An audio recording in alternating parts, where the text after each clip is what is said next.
Welcome, everyone, to the MMQB Gambling Podcast Wild Card Weekend, and it's a big one. First time you got 3 games Saturday, 3 games Sunday. Should be very fun. I am one of your co-hosts here on the MMQB Gambling Podcast, Jimmy Trainer, joined as always by my colleagues, Mitch Goldich and Gary Gramling. I was a very pedestrian 2-2 with my best bets last week. How did the fellas do, Gary?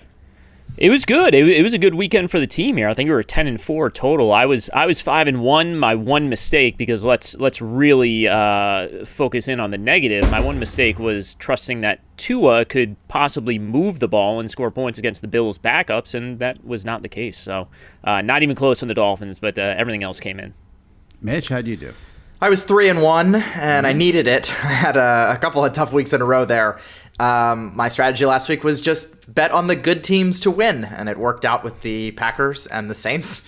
And my loss was I picked the Cowboys over the Giants. I should have just stayed away from the NFC East, but got what I deserved there. But 3-1, I'll take it.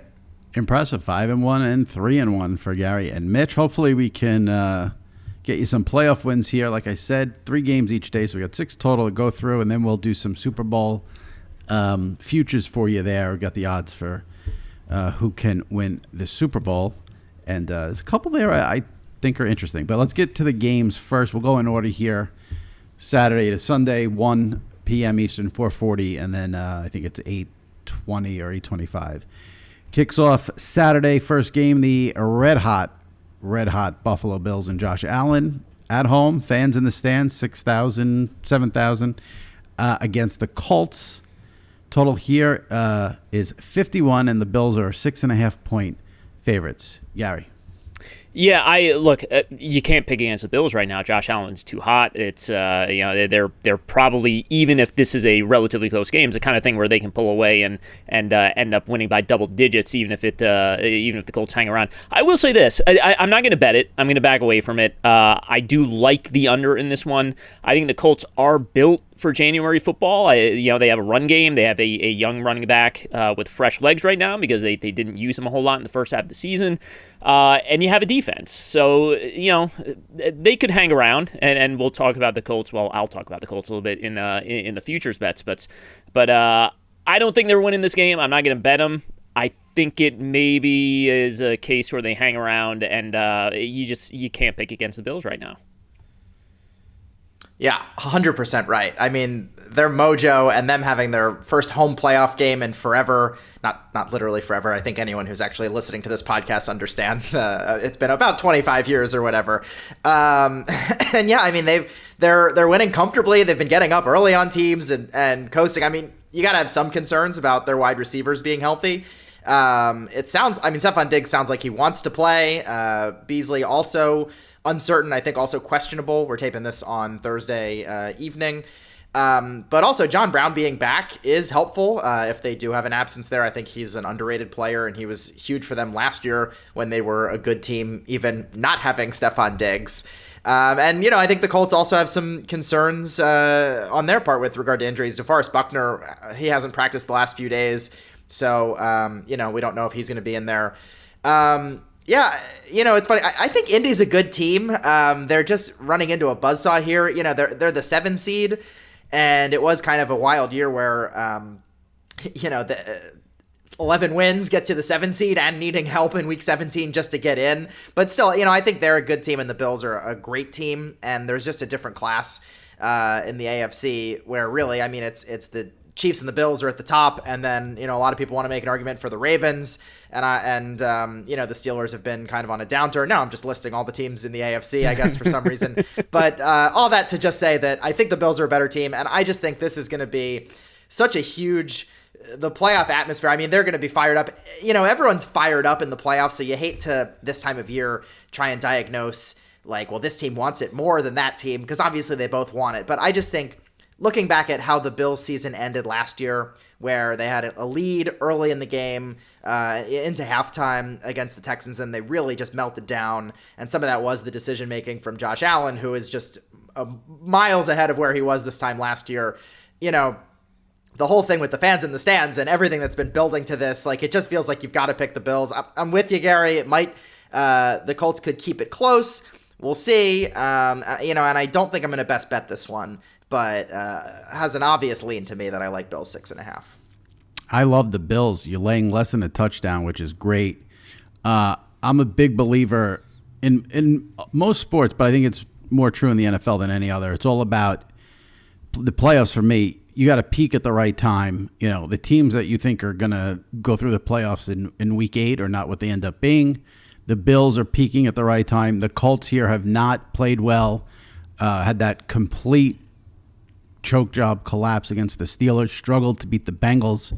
So I love everything about this game in Buffalo's favor. I think I've said this on this podcast before. I think Gary's may have heard this maybe the first year. I was an old school Knicks fan when Pat Riley was the coach, and he wrote this book about the innocent climb and how a young team has to, on the rise, have that failure first before they can go to the next step. The Bills had that last year, losing that playoff game in Houston.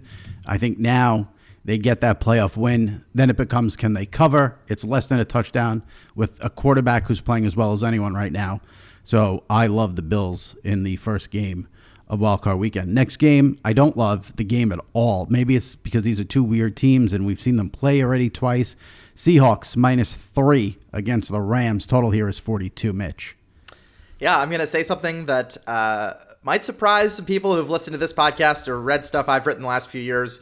I have been a longtime Seahawks supporter, and I put them in the Super Bowl before the season. I feel like I've picked the Seahawks to make a deep playoff run a lot. Gary, you may remember this. A couple off seasons ago, the MMQB had a roundtable where we had everyone, like 14 people, predict who would win the next 5 Super Bowls. And I was proudly the only person who said Seattle would win a Super Bowl over that time frame because I love Russell Wilson, and I love what Pete Carroll's been able to do with that defense. And obviously, you can see where this is going as I'm teeing it up. I'm picking the Rams to not just cover, but I actually have them winning this game outright.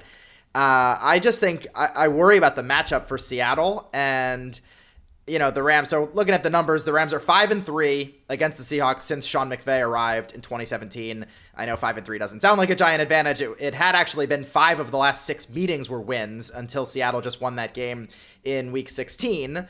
And so, you're welcome to take that and say, well, they just beat them two weeks ago. How are you going to use that as, as an excuse to say that they've owned them? But, if you're looking for upsets for an underdog to win a game outright in the playoffs, I think this is a great spot to look where you've got 2 division rivals who know each other very well. And the underdog coming in on the road, is capable of winning, has beaten them before, has, again, the coaching staffs, they know each other. And looking at Seattle, it feels like they have, I guess you have mixed feelings. Their defense has definitely gotten better, and that's very important, but the offense has really been struggling. They had that laugher against the Jets, where they won 40-3. That is the only time they've scored more than 26 points since week 11, and the only time they've scored more than 28 since week 9. And it just feels like the Rams' defense has been so good. People are talking about Brandon Staley possibly as a head coaching candidate, but that defense has been really good that they ought to be able to hold Seattle to around 20 to 23 points again. And Russell Wilson, everyone knows the story, let Russ cook, and he was an MVP through the first 6 weeks or whatever. But they just really, their offense has tailed off, which is interesting seeing their defense go in the opposite direction. And I know obviously there are concerns because we don't know if Jared Goff is going to be playing. And so now I'm sitting here saying John Wolford, let's pick him to win his second NFL start, his first playoff game on the road. But Jared Goff wasn't playing that well for a while, and I'm not going to sit here and tell you that John Wolford is better than him, but it was the whole situation was just interesting where McVay is talking publicly about Jared Goff. People were making a big deal about that, but I just think even if, and Goff was throwing the ball, so maybe he'll play, but it just feels like, him missing week 17, possibly taking a step back, like it just gave McVay and their coaching staff time to just really look at here's what's working, whether we have Goff and he's limited or he's 100% or we've got Wolford. It just feels like I trust that coaching staff to look at what team they have and what they're capable of and build a plan. I wish the spread was 3.5 because then I'd be even more all over it, but seeing it at 3 points, I'm happy to take the points here. I think the Rams can easily win the game outright, and I also think even if Seattle does win, we've seen Seattle play in all kinds of weirdo games with stupid final scores, and they could win the game by a point or two, and the Rams could still cover. So I really like LA here. Gary. Yeah, I like the Rams. This was sitting at 3.5 earlier today, and I really liked it then. I still like it at 3. I mean, I had mentioned a couple weeks ago when they played in Seattle, they were only getting like a point and a half when we taped the show, and that was not quite enough to take. The other thing to keep in mind with Goff, I have a feeling Goff's going to be back. Obviously, no one can say for sure right now. Andrew Whitworth is back. You saw what that quarterback did and what that offense did without Whitworth, and you try not to go nuts about one offensive lineman, but they changed the way they played a little bit without Whitworth. It was a more conservative offense. It's not a deep throwing offense anyway, but it really got conservative with the passing game when Whitworth is out, and they didn't trust the protection. Getting Whitworth back in there, I think it gives them a little bit of that security. Maybe it gives Goff a little bit of sort of psychological security at this point if he's back in the lineup. Goff did drop by a full yard per attempt while Whitworth was out over the last I don't know the math here, the last 6 games this season. So for that reason, I do like the Rams here. Obviously, if Walford's playing, you feel a little bit worse about it, but the defense keeps them around. And, you go on the road, Seattle, not a big home field advantage, all that stuff we've been talking about all season. I haven't picked a Rams game correctly, I think, the whole season. So I don't know where to go with this. I watched last week John Wolford, if he's playing, Seahawks -3 is a steal, but I have a feeling Goff's going to play. I have no feel. I don't know where to even go with this one. If anything, I like the under. I feel like the Seahawk offense has not done anything lately. It's been weeks outside. I think Mitch mentioned it. Outside of the Jets game, the Seahawks offense has not been lighting up the scoreboard at all here, and the Rams struggle to score points. So if I had a lean, I'd go under, but I don't like the game. The next game, Tom Brady gets prime time on Saturday night. Bucs -8 in Washington. Washington hosting a game with their tremendous record there, winning the NFC East. And the total here is 45. Can the Washington football team hang with the GOAT, Gary? The defense can hang around. It's going to be that crappy turf. It's going to be an ugly game. They'll try and make it. The real question here, if you're betting the side, or even if you're betting the total, the real question here is, do you believe in what the Bucs just did over the last 2.5 games of the season when they lit up the Falcons, the Lions, and the Falcons? I'm not quite buying that. I do think very much, I don't want to overstate this.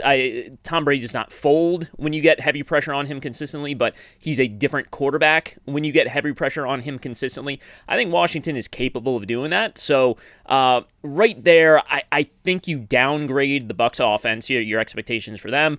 And obviously Washington, we saw it Sunday night. I mean, they almost gave that game back to Nate Sudfeld. It was wild just watching two teams refuse to win a football game. But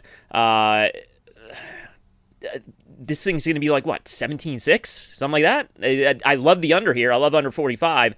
I don't know if I bet the side. I'd probably lean Washington because when you get an ugly game like that, for it to be one possession, it just takes one weird turnover, one tipped interception, something like that, to sort of swing the points in your direction.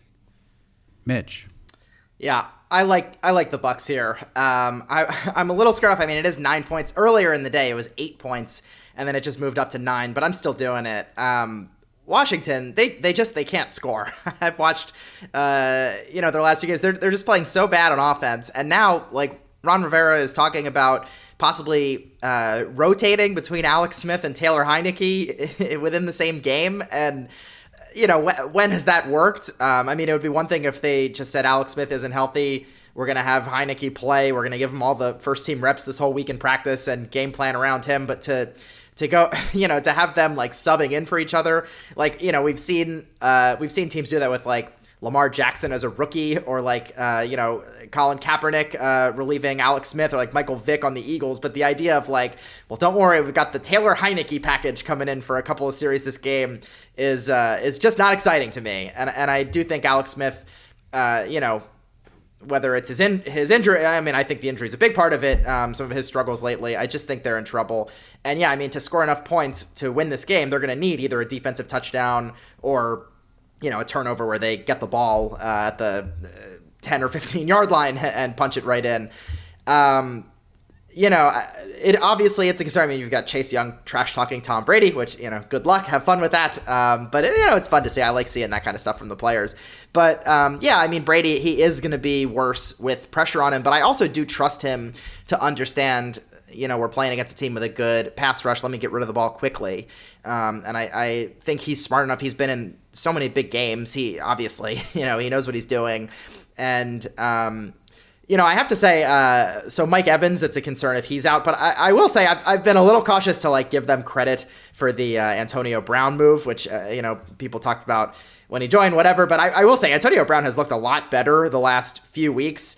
It feels like 1 or 2 times a game he makes a play where it's like, wow, that's kind of the Antonio Brown we remember. I don't think he can do that for 60 minutes anymore, but I have been impressed by what I've seen. And so, signing him looks a lot smarter, knowing that they're going to lose Mike Evans if he's unable to play. And I just think he still has enough weapons there that I think the Bucs are going to be able to score enough points. They've looked so good the last few weeks. And so even though the spread is a little bit higher than I'd like, I feel pretty comfortable taking the Bucs here. Love the Bucs. As good as the Washington defense is, I think Brady will get the job done. I would have liked this matchup for Brady if he had like James White in his Patriot days where he could just dump it off while that D-line is chasing him. He doesn't have that, but I think he'll be able to adjust. Even without Mike Evans, that offense is rolling. Washington they just can't, they're not going to be able to keep up with Tampa Bay on the scoreboard. They can't put points on the board at all. And I love that Chase Young decided to do something very stupid, because as someone who's going to bet the Bucs, that really makes me feel confident. He is not the player. That is not the player you want to say something about. It's just not. You guys just wait until Chase Young lines up in the Wildcat for Washington and takes 40 offensive snaps, and he'd be better than all their other options. Some big numbers here. When do you do that? At what point do you do that? I don't think you can do that to Alex Smith. I mean, he's serviceable. It's not like Alex Smith is not Nick Sudfeld, but their offense is putrid. I mean, it really is putrid. It is. So, but yeah, I mean, good luck, Trish, talking the best player who's ever played that position, Chase Young. But you still love it. I mean, we want. I love it because if I was going to bet Washington, I wouldn't love it. It would scare me away. Tom is. If you don't think he's got that, if you don't think that he's got that right in front of his brain on Saturday night. Tom Brady didn't care about winning the Super Bowl his first year away from the Patriots until Chase Young trash talked, and now he's motivated to win the game. I think he's going to be motivated to show the guy, like, be careful what you wish for. Sunday, first game up, Baltimore -3.5 at Tennessee. Little repeat of last year's shocker when Tennessee went into Baltimore and pulled off the upset. Now Baltimore goes into Tennessee. 3.5-point favorites for the Ravens. Biggest total of the weekend, 54.5, Mitch. Yeah, so the Ravens are road favorites here. I don't know. I mean, I don't. Would people be as surprised if the Titans won? It feels like everyone. I'm looking around the internet looking at picks. And it feels like just about everyone is picking Baltimore here. They are hot and they look great. I don't know. I like the Ravens to win. I'm a little cautious. I'm not going to be best betting them, but I think I've got to lean the Ravens. If I expect them to win the game, I'm not going to shy away too much from a 3.5-point spread. I was looking back at that game last year, which was so surprising at the time. Lamar Jackson had 365 yards passing and 143 yards rushing, and they somehow scored 12 points, which is kind of amazing. He had 2 interceptions and a fumble, and they had their fourth down conversion failures. I think that was the big stat of the game. Like, they hadn't failed on a 4th and 1 all season or something, and they did it 2 or 3 times that game. Maybe I didn't look back at the game as close as I should. I should have these stats perfectly memorized, but I don't. And then the Titans beat them again this year. It was a fourth quarter comeback, and then Derrick Henry scored a 30-yard rushing touchdown in overtime. I feel like I've been on the Titans a lot this season, but I just think the Ravens are playing so well right now. I think they're the third best team in the AFC, as I said earlier, behind just the Chiefs and the Bills, who are on a different tier from everyone else. But this does feel like a close game. This, to me, actually, this feels like it should be in the divisional round. It just feels like those teams are that good that we're seeing them next week. I think a big storyline, everyone's going to talk about the playoff stuff with Lamar the last 2 years. And Jimmy, another good example of your Pat Riley book, where the Ravens have had some failure the last couple years. And, both teams are motivated. I don't want to read too much into that, but it does kind of feel like the Ravens have been on this mission and they're building toward this. And they've just become a more complete team. They had all the COVID issues and their schedule getting messed up in the middle of the season. And what are they on, a 6-game winning streak coming into the playoffs here? I think they're the more complete team. Both teams have a good offense and the Ravens have a better defense. So I just think they're the most complete team. And so, the Titans, and I'm going to talk about the Titans later in this podcast when we talk about futures. But for this week, I think if I've got to go somewhere, I'm picking the Ravens to win the game, and I'm leaning them to cover. Gary. Yeah, I hate that the line climbed from 3 to 3.5, but had I not seen the 3 originally, I probably would have bet the Ravens anyway. They led the league in point differential. I love my red zone adjusted point differential. They also led by a significant margin in that category. I think they're a top 5 team. I think the Titans are somewhere on the second tier, or if you want to call it third tier, where the Chiefs are first tier, and then it's sort of Ravens, Bills on that second tier in the AFC. But I think the Ravens are absolutely an elite team. I think once they got their offense figured out over the last month, and I know people will say, well, they didn't play world beaters, but the point is they found ways to move the ball with all the injuries on the offensive line, with the they lost all their tight ends and they had been so tight end heavy in the past. They found a way to do it, and there are a handful of teams that went out there and tried to defend Lamar the way that teams used to defend Lamar and sort of say, well, we'll make him throw the ball, and it didn't work. They put up a ton of points. Their average margin of victory over this 5-game win streak was a little more than 19 points. So I'm all in on the Ravens. I'll take them given the 3.5 points in this one. Yeah, now I'm nervous because I love the Ravens too. So all 3 of us are on it. Listen. I don't see Tennessee doing it. Their defense is so bad. Their defense is so bad. There's just no way they're going to be able to do what they do. I think the Ravens obviously have revenge on their mind. I think that's a big factor coming off of last year. I just don't see. I can see this is a playoff game. I can see Baltimore putting 40 plus up. Can't you? The Titans have given up. Let me look at their schedule. They've given up 40 points in games. They've been in some high scoring ones. Yeah, I love the Ravens. Just look at how they're playing. Look at the talent. I've seen nothing from the Titans that makes me think they're going to win this game. When you have to basically go to the last second to beat the Texans to get in the playoffs, that's you got to be worried if you're a Titans fan. I love the Ravens here. Second game on Sunday, Bears go into New Orleans. Saints 10-point favorites, total 47.5, Gary. Yeah, I like the Saints here. I'll probably stay away because it is such a big number, and look, it's postseason football and all that stuff. But kind of lost. We were all dazzled by Mitchell Trubisky down the stretch, and we couldn't see anything else. The Bears defense, they're still very good. They're not elite. I don't think it's a unit that stands on its head here in the postseason like a 2015 Broncos or a 2000 Ravens or whoever it was. Whereas I think that might have been that kind of unit a couple years ago. I don't think it's that. I don't think they necessarily. They probably slow down the Saints a little bit. They're, like I said, it's a quality defense. It's just not a great defense. And what you saw last week from the Bears is, they for all they knew, that was a win and in game. It was a do or die game for them. And what do? They scale back the offense again. It was the same stuff they did with Trubisky earlier in his career, where they just didn't want him to lose the game. And then, of course, they lose the game by a pretty significant margin anyway. And I'll just say I don't necessarily. I don't necessarily blame them for it, because if you do look at the tape of Trubisky in the games that they won, when they rolled it up in Jacksonville, he threw some just exceptionally ugly passes in that game that just never should have been thrown into spots they shouldn't have been thrown to. So I think they're just as worried about Trubisky as they would have been a year ago. I think they are going to be too cautious, and I think just, whatever, Saints are going to get their points. Saints are going to get their 27 to 35 points in this one. I don't think the Bears get out of the teens. Mitch?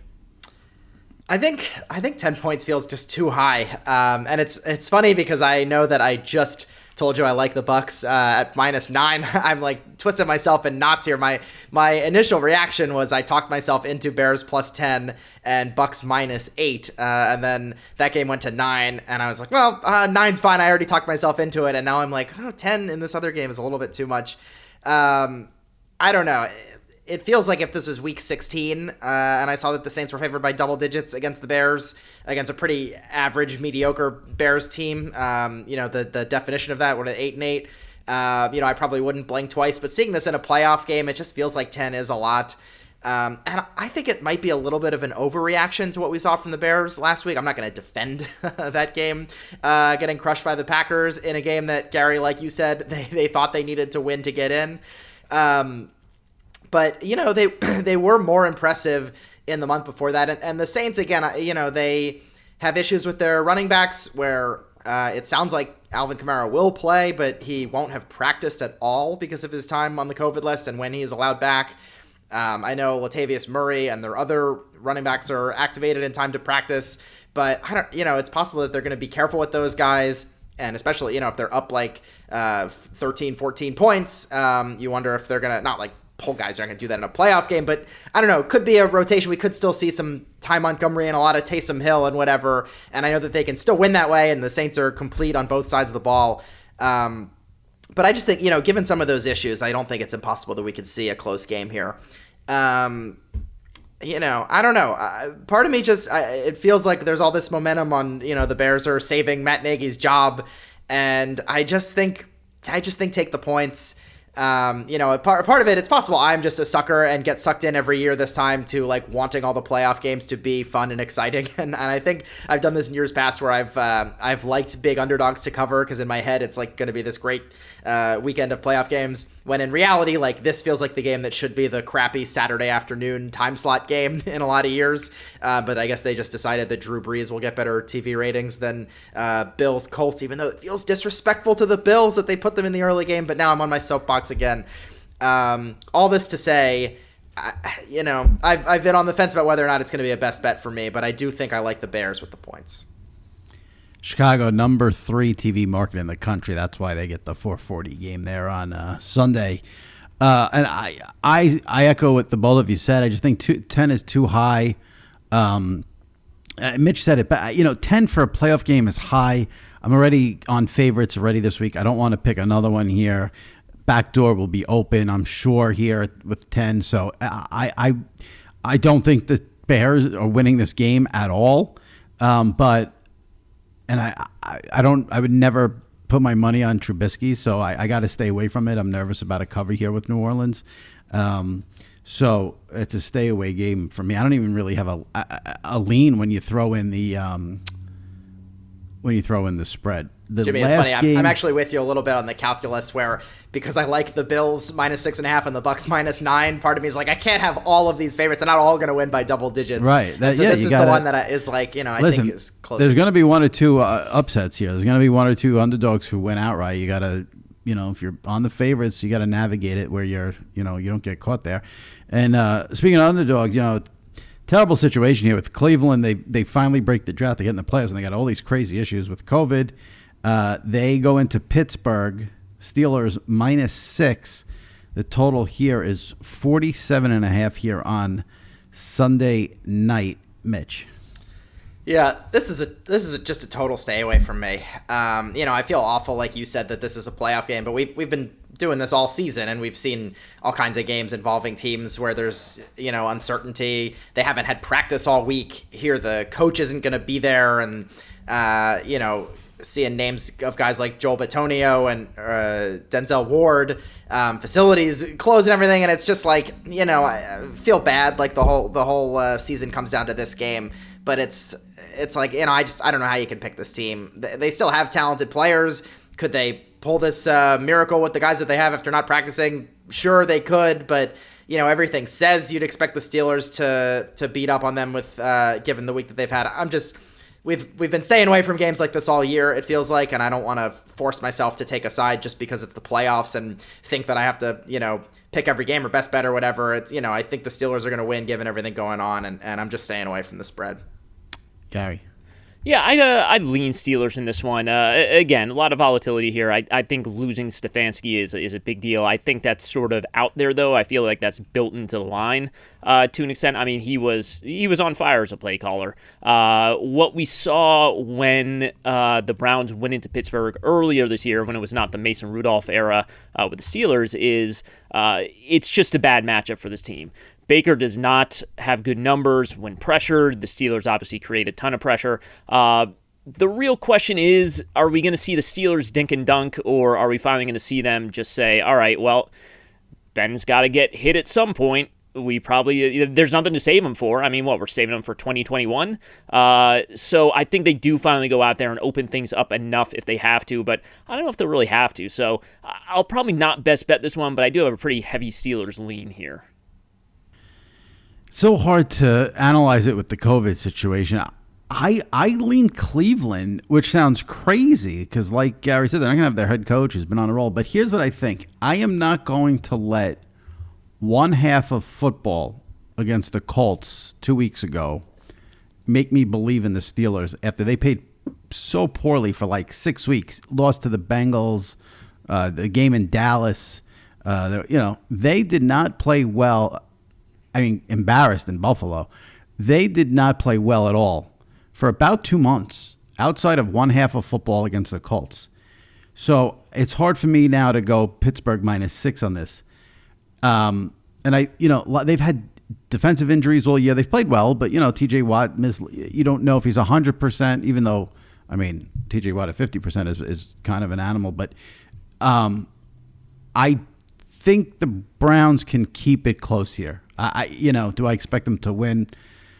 I don't know. Probably not. But like I said, one or two of these underdogs are going to win outright. If you made me pick the one I think has the best chance to do it, I might say Cleveland, only because I think the Steelers have played so poorly. And, Gary said, they're going to let Ben throw it downfield. Can he throw it downfield? I mean, at this point, who knows what he's capable of? He's an old man at this point. So I'm not going to pick Cleveland probably, but my lean would be take the points, and obviously wish it was 7, but it's only 6. 7 maybe it goes up by 7. Who knows? Pittsburgh is a team a lot of people on the public backs, so maybe you get a line jump there. All right, that is the little roundup of the 6 playoff games, 3-3 Saturday, Sunday. We'll quickly give you some thoughts here on Super Bowl props if you want to make some money now on who's going to win the Super Bowl. I'll read you the odds quickly, and then we'll go to the guys here. Chiefs are the favorites, plus 225. These lines come on DraftKings. 225 for the defending champion Chiefs. Next up, Packers, plus 450. Bills, plus 700. And Saints, plus 750. Bucs, plus 1,000. Ravens, plus 1,100. And then you sort of get into crazy territory. Seahawks plus 1,400. Steelers plus 1,800. Tennessee plus 2,800. Rams plus 3,000. Colts plus 4,000. Browns plus 5,000. And then Bears, Washington plus 10,000. So those are the odds. The two that jump out for me, I said last week I think the Bills are going to win the Super Bowl. You get them plus 700 here. And the Bucs plus 1,000 just because of Tommy. You're looking to get lucky here, catch fire. Bills plus 700, Bucs plus 1,000 would be the two I would take a flyer on. Let's go to Gary. Yeah, my theme is going to be defense here. Among these sort of the favorites, the ones who are less than plus 1,000 here, I do like the Saints at plus 750. I think they have a better path to the Super Bowl than the Bills do. They don't have to go through the Chiefs. Of course, the Saints would have to likely beat the Chiefs, but at least would be on a neutral field if that matchup were to come about. Well, let me ask you this question with that logic. Who do you think would be tougher right now, playing the Chiefs in KC or the Packers in Green Bay? Chiefs in KC. Really? I think the Chiefs are on their own tier. I think the Chiefs are on their own tier because you've seen it, and a lot of people are, Mahomes, the cumulative stats aren't great the last couple weeks, throwing some interceptions. Yes. If the Chiefs need to make up 14 points in the last 5 minutes of a game, they do it. Fair. I mean, they're not. We're all shaking our fists at them because they didn't cover enough, but they win. They lost essentially one game in the last year and a half. Yes. So in real life, not where it matters for us. So and like I said, Chiefs are. I think the Chiefs are rightfully heavy favorites. It's no fun to bet them though. I circled the Ravens at plus 1,100. Like I said, I think the Ravens are on that elite tier of sort of the non-Chiefs contenders. I think they're right there with the Packers, Bills, Saints. And the long shots, I like the Rams, I like the Colts. You got defense, you got run games. Like I said, I don't think the Colts get out of Buffalo this week. Do you get the 8% chance that Josh Allen goes into a slump? Yeah, maybe. And if you win that game, the Colts have played very well against the Chiefs. I don't know if anyone remembers because it was a 13-10 game, but Colts went into Kansas City on a Sunday night last season in October and really held down Mahomes. A little bit of a shorthanded Chiefs offense, so I don't want to go nuts about it, but I think they have a pretty good bead on what the Chiefs do offensively at this point. So your picks were Colts and Saints. I just named all 14 teams actually. No, Saints and Saints and Ravens, and then if you want to put a buck down on someone, I do the Rams and I do the Colts. Okay, Rams have no chance. Mitch. Yeah, so I feel the same way as Gary. Like, to me, it's only fun to do this if you're gonna put money on long shots here and try to win big. I like the Bills at plus 700. Just looking at that number compared to the Chiefs at 225 and the Packers at 450, I do think there is some decent value there. But that's not fun. Let's talk longer shots. Now, I know that I said that I like the Ravens to win this weekend against Tennessee, but I actually kind of like the Titans value at plus 2,800, even though I think they are going to lose this week. I just think, like, everyone fell in love with them last year, and it was like they won that game in Foxborough, and then I think we saw the bandwagon start to fill up, and then after they won in Baltimore, it really filled up last year. And I just think if they do win, if they beat Baltimore again, I think you're going to see a lot of people thinking like, oh, are they doing it again? And people are going to want to talk themselves into it as having a chance against those top teams. I don't necessarily think so, but just looking at these numbers, like the Ravens are plus 1,100 and the Titans are plus 2,800. I just think it should be a little bit closer than that. And so I kind of like the Titans. But don't blame me if you do that and it doesn't work out, because I also said that they're going to lose this week. And then, Gary, I'm with you on the Rams, but I actually, instead of picking them to win the whole thing, they are plus 1,300 just to win the NFC. And I don't hate that. I think the NFC is a little bit more open just because you don't have the Chiefs and Bills. I know the Packers are good and whatever. I would not pick the Rams to win the Super Bowl against any of those top teams in the AFC. The Rams would lose by 50 if they went into Green Bay in an NFC title game. Okay, that's defense travels, Jimmy. I don't think they'd go in and win, but defense travels. They have win. Let me make this point against the Rams before I convince myself to mortgage my house to bet them here. They went into Tampa and won. They went into Buffalo on a day when their defense didn't show up in the first half because it was a 1 o'clock game. That was really weird in the camera here, having my finger like right there. They went into Buffalo and they were a pass interference, ticky-tack pass interference call away from beating the Bills in Buffalo. They travel well. I don't think they're going into Lambeau and winning. I don't think they're getting out of the divisional round, quite frankly. But I don't know. At those numbers, I'm with Mitch. Again, the Packers would beat the Rams by 50 in Lambeau Field. That's fine, but you're holding on to that Rams plus 1,300 ticket. You can hedge a little bit with Green Bay money line, figure it out later. It's fine. I like it. That Gary's with me. What a guy, Gary. And everyone saw, shout out to our YouTube audience who got to see him really shaking his finger at the screen, making his point there. I thought that was good. Yeah, that was super weird. All right, well, that's how we feel about some Super Bowl futures. So we'll keep track of those and see how they pan out in several weeks. And the Chiefs are going to win the Super Bowl, so I think we'll see how they pan out. The Bills will win. Enjoy the 2 days of Football Saturday and Sunday, basically all day on the chair and in the couch. Good luck with the wagers. Stay safe. We'll see you next week. Are we not doing best bets this week? I felt like we did them. My bad. My bad. The Rams are such a stone cold lock to win the Super Bowl that it just felt like we. What else do we need to give you people? Wow, that was bad. All right, let's do the best bets. Mitch, what do you got? I just want best bets. I want to be Chase Young taunting Jimmy's Tom Brady here. That we need some conflict. We need people to be able to root for some of us. That's what this is all about. No, we did. We got a very nice tweet from somebody who said that they won their spread pick'em poll this season by following our advice, which was amazing, actually, considering our record in some of these weeks. But shout out to everyone who's been following us all season. I have 4 best bets. 3 that I feel good about, 1 that I have decided to talk myself into, but obviously the Rams +3 in Seattle, as has been discussed now at length. And I do like Buffalo -6.5 against the Colts. I'll go with the Bucs -9 in Washington, and have talked myself into the I'm taking Mitch Trubisky and the Bears, or I'm taking the points. Bears +10 in New Orleans. Gary. You only get one chance to bet Mitch Trubisky in the playoffs here. The one I like best is a Bucs and football team. I love the under 45 there. And I should have thrown on this trend before, but wild card games last decade, total between 42 and 50. That's 4 of them this weekend. 36 unders, only 10 overs. So this fits that. And like we said, Washington can't score points anyway. So under 45 there. And then I've got Baltimore -3.5 at Tennessee, and Rams +3 in Seattle. I hate giving you 3 favorites, but I got 3 favorites. I'm sorry. I'll try to do better next week. Bucs -8, Ravens -3.5, Bills -6.5. That will wrap up. We're not really against each other in too many games here, are we? I think we agree on a lot of stuff, and we're spread around a bit. Yep. It's a new day. See how it goes.